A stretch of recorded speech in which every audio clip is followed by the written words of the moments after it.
नमस्कार। ग्रहों के राजाधिराज भगवान भुवन भास्कर सूर्यदेव 15 जून 2022 को प्रातः 10:30 पर वर्तमान शत्रु राशि वृषभ राशि को छोड़कर अपने परम मित्र युवराज बुध की राशि मिथुन राशि में गोचर कर चुके हैं। मिथुन राशि में सूर्य का ये गोचर 16 जुलाई रात 11 बजे तक रहेगा। सूर्य अग्नि तत्व हैं और मिथुन राशि वायु तत्वीय राशि। सूर्य में ऊष्मा ऊर्जा तेज और प्रकाश होता है। वायु तत्वीय राशि मिथुन राशि में गोचर करने पर सूर्य का प्रकाश ऊर्जा और ऊष्मा बहुत तेजी से समस्त चराचर जगत में प्रवाहित होगी। परिणाम ये होगा कि शत्रु राशि में गोचर करने के कारण पिछले माह आपके कार्यों में जो शिथिलता आई थी, व्यापार में जो मंदी की स्थिति बनी थी, वो दूर होगी। आप नए आत्मविश्वास, नई ऊर्जा के साथ कार्यक्षेत्र में आगे बढ़ेंगे और नई नई उपलब्धियां हासिल करेंगे। सूर्य शासन प्रशासन, मान सम्मान, पद प्रतिष्ठा, सरकारी नौकरी के कारक हैं, तो इन क्षेत्रों में आपको लाभ प्रदान करेंगे। सूर्य आत्मविश्वास और आत्मसम्मान के भी कारक हैं, तो आपके आत्मविश्वास में वृद्धि करेंगे और आपके स्वाभिमान में भी वृद्धि होगी। सूर्य आपको जीवन के हर क्षेत्र में सफलता देंगे इस गोचर काल में। और सबसे महत्वपूर्ण बात यह है कि 2 जुलाई को बुध का भी गोचर सूर्य के साथ हो रहा है और यहाँ पर आपकी कुंडली में सूर्य और बुध का बुधादित्य राजयोग तो बनेगा ही, साथ ही साथ बुध का गोचर केंद्र में है तो भाद्र महापुरुष राजयोग भी बनेगा। और इसी के साथ देवगुरु दशम भाव में हंस महापुरुष राजयोग बना रहे हैं। तो सूर्य के इस गोचर काल में 1-2 नहीं 3 राजयोग आपकी कुंडली में बनेंगे और आपको इसका पूरा लाभ उठाना है। इसके अलावा मंगल, शनि और शुक्र ये भी अपनी ही राशि में गोचर कर रहे हैं और आपको अत्यंत श्रेष्ठ फल देंगे। तो ये 15 जून से 16 जुलाई का समय जो आया है आपके जीवन में, ये बहुत ही महत्वपूर्ण है और ऐसी ग्रह स्थितियां शायद ही कभी बनी हों। तो चलिए बात करते हैं मिथुन राशि के जातकों के जीवन पर सूर्य के इस राशि परिवर्तन का क्या प्रभाव पड़ेगा। और वीडियो के अंत में मैं आपको सूर्य के उपाय भी बताऊंगा। उपाय अवश्य कीजिएगा, इससे आपको पूरा लाभ मिलेगा। तो ये है मिथुन राशि के जातकों की कुंडली। अब आप ग्रह स्थितियों को समझें। सूर्य का गोचर 15 जून को आपके लग्न भाव में हो चुका है और 2 जुलाई को बुध यहाँ पर गोचर करेंगे। बुध यहाँ पर केंद्र के भाव में गोचर कर रहे हैं और स्वराशि में। तो 2 जुलाई से 17 जुलाई तक भाद्र महापुरुष राजयोग बनेगा। सूर्य और बुध का बुधादित्य राजयोग बनेगा। देवगुरु कुंडली के दशम भाव में स्वराशि मीन राशि में गोचर कर रहे हैं और यहाँ पर हंस महापुरुष राजयोग का निर्माण कर रहे हैं। शनिदेव भाग्य भाव में अपनी ही राशि में गोचर कर रहे हैं।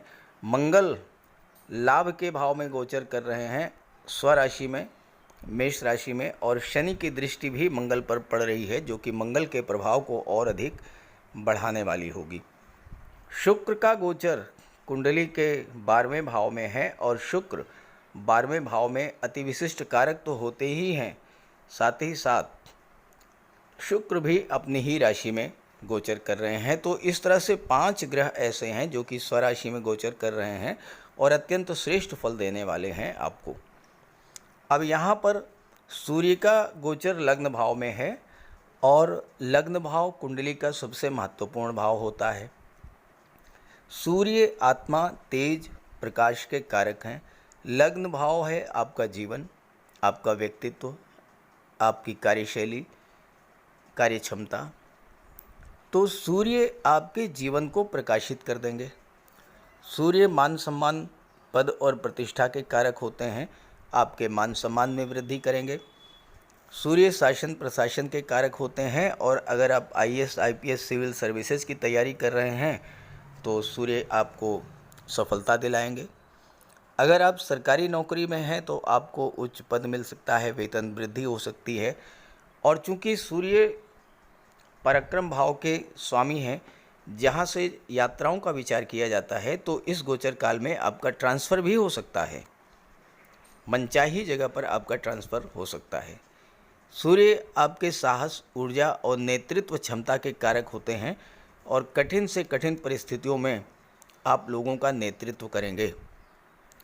सूर्य राजा हैं और आपको राजसी वैभव प्रदान करेंगे। राजा स्वतंत्र होता है और आपको भी स्वतंत्र रूप से कार्य करना पसंद होगा। कार्य क्षेत्र में किसी का दबाव आप बर्दाश्त नहीं करेंगे। हालांकि स्वभाव आपका बहुत ही जिद्दी होगा और आप जो करने की ठान लेंगे वो करके ही रुकेंगे। सूर्य आत्मा के कारक हैं। आपके आत्मबल और जीवनी शक्ति में वृद्धि करेंगे। कठिन से कठिन परिस्थिति हो, आप अपने आत्मबल और साहस के बल पर उससे बाहर निकलेंगे। और यहाँ पर देवगुरु स्वराशि में है और देवगुरु का प्रभाव ये होता है कि जब वो हंस राजयोग बनाते हैं तो आपके ज्ञान, बुद्धि, विवेक में इतनी वृद्धि कर देते हैं कि कैसी भी चैलेंजिंग सिचुएशन हो, आप उससे बाहर निकल आते हैं। सूर्य समदर्शी हैं। संसार के सभी प्राणियों, पेड़ पौधों, पशु पक्षियों को समान रूप से ऊष्मा और ऊर्जा प्रदान करते हैं, प्रकाश प्रदान करते हैं और आप में भी यही गुण आएगा। आप सभी के साथ एक जैसा व्यवहार करेंगे, समय के पाबंद होंगे और आपके इन्हीं गुणों के कारण आपको मान सम्मान और धन की प्राप्ति होगी। हालांकि धन के लिए तो और भी कारक हैं, मंगल हैं, शुक्र हैं और बुध हैं, गुरु हैं, शनि हैं। ये सभी आपको प्रचुर मात्रा में धन प्रदान करेंगे। जहाँ तक मान सम्मान, सामाजिक प्रतिष्ठा, स्टेटस और नेतृत्व क्षमता है, वो सब आपको सूर्य के कारण प्राप्त होगा। सूर्य पावर और अथॉरिटी के कारक हैं। आपके अधिकार और प्रभुत्व में वृद्धि करेंगे। आपको कोई महत्वपूर्ण जिम्मेदारी का पद सौंपा जा सकता है, आपका प्रमोशन हो सकता है। आपके स्वाभिमान में वृद्धि करेंगे। हालांकि आपके अंदर क्रोध, अहंकार और ईगो भी डेवलप करेंगे, इससे आपको बचना होगा। सूर्य में असीम ऊर्जा होती है। आप स्वयं भी ऊर्जावान रहेंगे और जो व्यक्ति आपके संपर्क में आएगा उसे भी आप ऊर्जावान बना देंगे।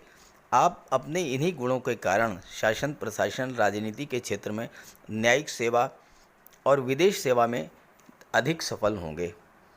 सूर्य को ब्रह्मांड में सर्वोच्च स्थान प्राप्त है और आप भी एक के बाद एक सफलता की सीढ़ियां चढ़ते हुए चले जाएंगे और टॉप पर पहुंचेंगे। अपने पुरुषार्थ और पराक्रम के बल पर बड़ी से बड़ी पद को आप प्राप्त करेंगे। क्योंकि सूर्य पराक्रम भाव के स्वामी हैं और तृतीय भाव छोटे भाई बहनों का होता है, तो आपके भाई बहन, मित्र भी अत्यंत भाग्यशाली होंगे, पद प्रतिष्ठा वाले होंगे और आपकी संतान दूर देशों में उच्च शिक्षा प्राप्त करेगी। साथ ही साथ सरकार और सत्ता में बैठे हुए व्यक्तियों से आपके रिश्ते मधुर होंगे। स्वभाव से आप धार्मिक और ईमानदार होंगे। हालांकि नेत्र कष्ट हो सकता है और ऐसे जातकों को अक्सर आंखों पर चश्मा लग ही जाता है। पिता का आप सम्मान करेंगे, उनके आशीर्वाद से आप जो आगे बढ़ेंगे और सूर्य आपकी आजीविका के साधनों में भी वृद्धि करेंगे। हालांकि सप्तम भाव पर सूर्य की दृष्टि पड़ेगी तो पारिवारिक जीवन उतना अच्छा नहीं रहेगा। पत्नी से मतभेद हो सकते हैं क्योंकि आप स्वभाव से अभिमानी होंगे और रूखे स्वभाव के होंगे, लेकिन चूँकि सप्तम भाव के स्वामी देवगुरु हैं इसलिए कोई भी स्थिति बिगड़ने नहीं पाएगी। देवगुरु हालात को संभाल लेंगे। लव रिलेशंस को मैरिज में कन्वर्ट करा देंगे और पार्टनरशिप के व्यापार में भी आपको लाभ दिलाएंगे। अब आइए बात करते हैं बुध के बारे में, जो कि न केवल बुधादित्य राजयोग बना रहे हैं बल्कि भद्र राजयोग भी बना रहे हैं। बुध का गोचर 2 जुलाई को आपके कुंडली में लग्न भाव में होगा, केंद्र के भाव में है और यहाँ पर भद्र महापुरुष राजयोग बनाएंगे। ज्योतिष शास्त्र में भद्र महापुरुष राजयोग के बारे में कहा गया है कि ऐसा जातक जिसकी कुंडली में भद्र राजयोग बने, वह जातक रत्नों को तराजू से तौल कर रखने वाला होता है। कहने का अर्थ ये है कि बुध आपको इतना अधिक धन संपत्ति वैभव प्रदान करेंगे कि आपके पास गिनने का समय नहीं होगा आप तौल करके रखेंगे। बुध आपको महाधनी बना देंगे। और ये पैसा कहाँ से आएगा? तो उसके लिए देवगुरु जो कि बुध के मित्र हैं वो कर्म भाव में बैठे हुए हैं। जो जातक education sector, finance sector, banking sector में काम कर रहे हैं, जो जातक computer, management, communication, IT sector, marketing के क्षेत्र से जुड़े हुए हैं, जो जातक शेयर मार्केट से जुड़े हुए हैं, साथ ही साथ वो जातक जो कि ब्याज बट्टा गिरवी का ब्रोकरेज का कार्य करते हैं, या फिर वो जातक जो कि धर्म, अध्यात्म और ज्योतिष से जुड़े हुए हैं, धर्मगुरु हैं, पुरोहित हैं, या फिर कथावाचक हैं, धार्मिक कर्मकांड कराते हैं, स्वर्णकार हैं और जौहरी हैं, ऐसे सभी जातकों को बुध और गुरु उनके कार्यक्षेत्र में उच्च स्तर की सफलता देंगे और आपको धन का लाभ करा देंगे। बुध की दृष्टि सप्तम भाव पर पड़ेगी। सप्तम भाव व्यापार का होता है और व्यापार के क्षेत्र में बुध आपको बुलंदियों पर ले जाएंगे, क्योंकि बुध व्यापार के कारक होते हैं और बुध यहाँ पर राजयोग बना रहे हैं। हालांकि ये समय बहुत अल्पकालिक है, केवल 15 दिन के लिए ही राजयोग बनेगा, लेकिन राजयोग तो राजयोग होता है। और अगर आपकी कुंडली में बुध मजबूत स्थिति में हुए तो ये 15 दिन आपके लिए बहुत हैं। बुध आपको बहुत बड़ी सफलता दिला देंगे व्यापार के क्षेत्र में।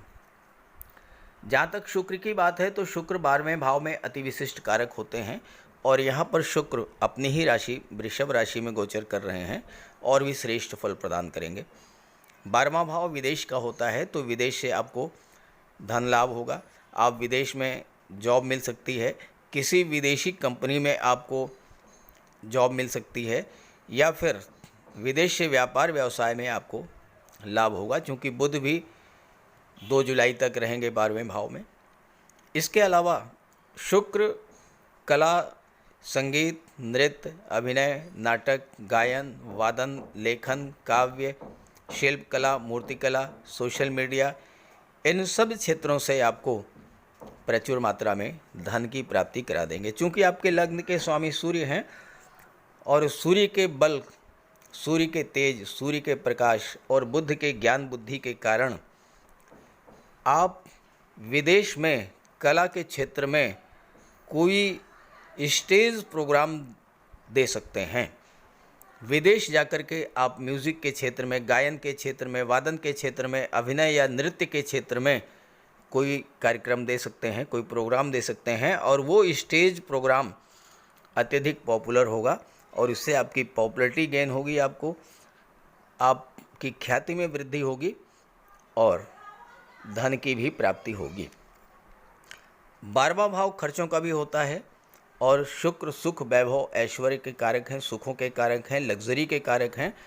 तो शुक्र के प्रभाव से आप ऐसी वस्तुओं का क्रय करके ले आएंगे अपने घर में जो कि सुख सुविधा के साधनों को बढ़ाने वाली होंगी। चूँकि सुख भाव के स्वामी बुध हैं और सुख भाव पर देवगुरु की दृष्टि पड़ रही है, बुध और शुक्र परम मित्र हैं, ऐसे में भौतिक सुखों को बढ़ाने वाले साधन आप इस गोचर काल में लाएंगे शुक्र के प्रभाव से। और अगर आप महिला हैं तो आप डिज़ाइनर ड्रेसेज, ज्वेलरी, ऑर्नामेंट्स, आभूषण, इन सब पर धन खर्च करेंगी। और इसी के साथ साथ चूँकि 12वां भाव धर्म अध्यात्म का भी होता है, आपके घर में कोई धार्मिक और मांगलिक कार्य भी हो सकते हैं, शादी ब्याह का आयोजन हो सकता है, बच्चे का जन्मोत्सव मनाया जा सकता है, या कोई पूजा पाठ का या कोई धार्मिक कर्मकांड भी आपके घर में इस समय हो सकता है। जहाँ तक मंगल की बात करें, मंगल लाभ के भाव में गोचर कर रहे हैं और मंगल अपनी ही राशि में 27 जून से 10 अगस्त तक गोचर करेंगे, तो आपको हर तरह का लाभ प्रदान करेंगे। संतान का भी लाभ देंगे, शिक्षा का भी लाभ प्रदान करेंगे।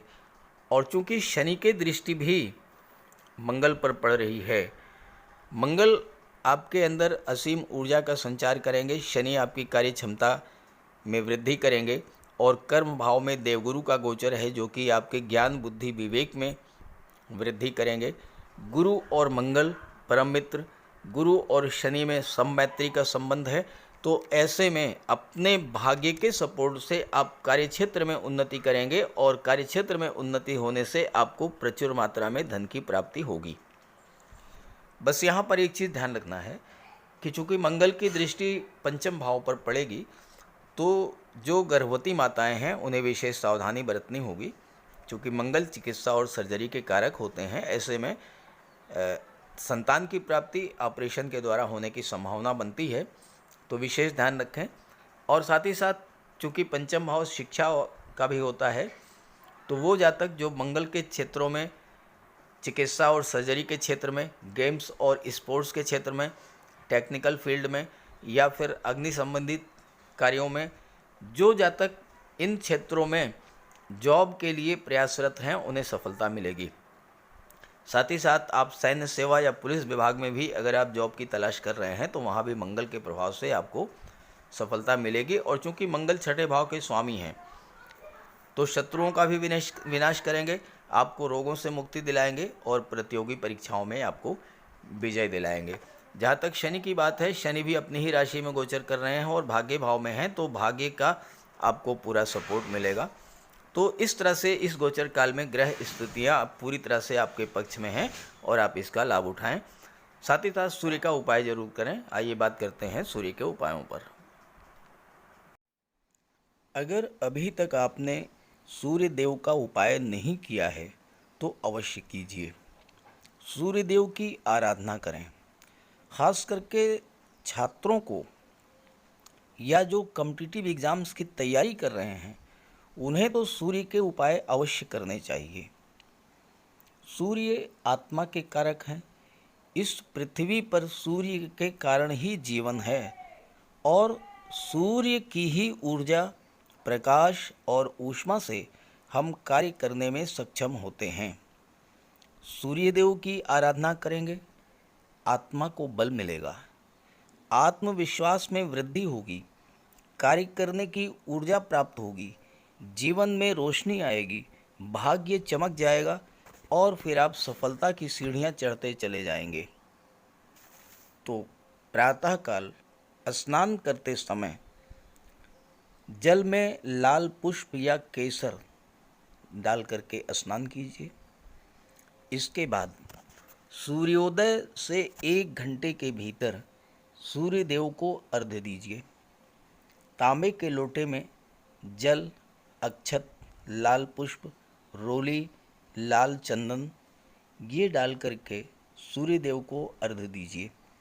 ध्यान रखें कि सूर्य देव को अर्घ्य 3 बार में देना है।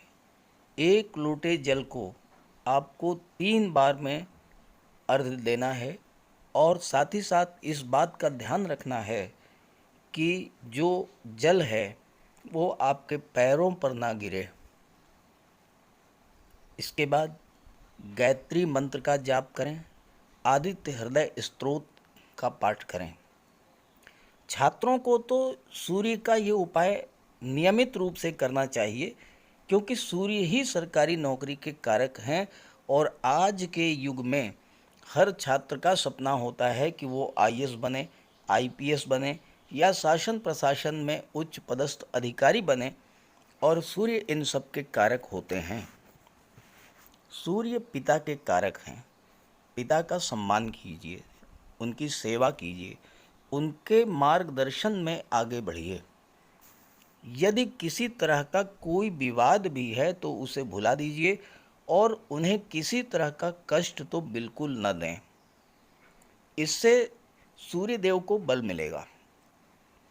सूर्यदेव को बल प्राप्त हो, इसके लिए रविवार को नमक का सेवन न करें। दलिया, दूध, दही, गुड़, गेहूं की रोटी, इन सब का प्रयोग करें।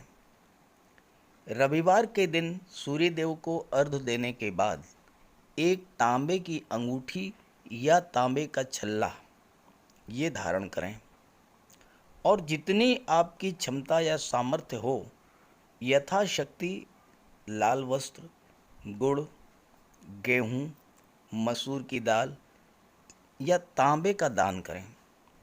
गौ माता की सेवा करें, उन्हें रोटी दें, चींटियों को चीनी दें, मछलियों को आटे की गोली खिलाएं। ध्यान रखें कि जो भी उपाय करें यो पूरे मन से करें। उपाय करते समय सूर्य देव का ध्यान करें और साथ ही साथ अहंकार और क्रोध इनसे दूर रहें। आप ये उपाय करके देखिए, जीवन में इतना बड़ा परिवर्तन आएगा कि आप कल्पना नहीं कर सकते। तो मेरी बात से सहमत हों तो उपाय शुरू कर दीजिए, और वीडियो अच्छा लगा हो तो अपने साथियों को, मित्रों को भी ज़रूर शेयर कर दीजिएगा। नमस्कार।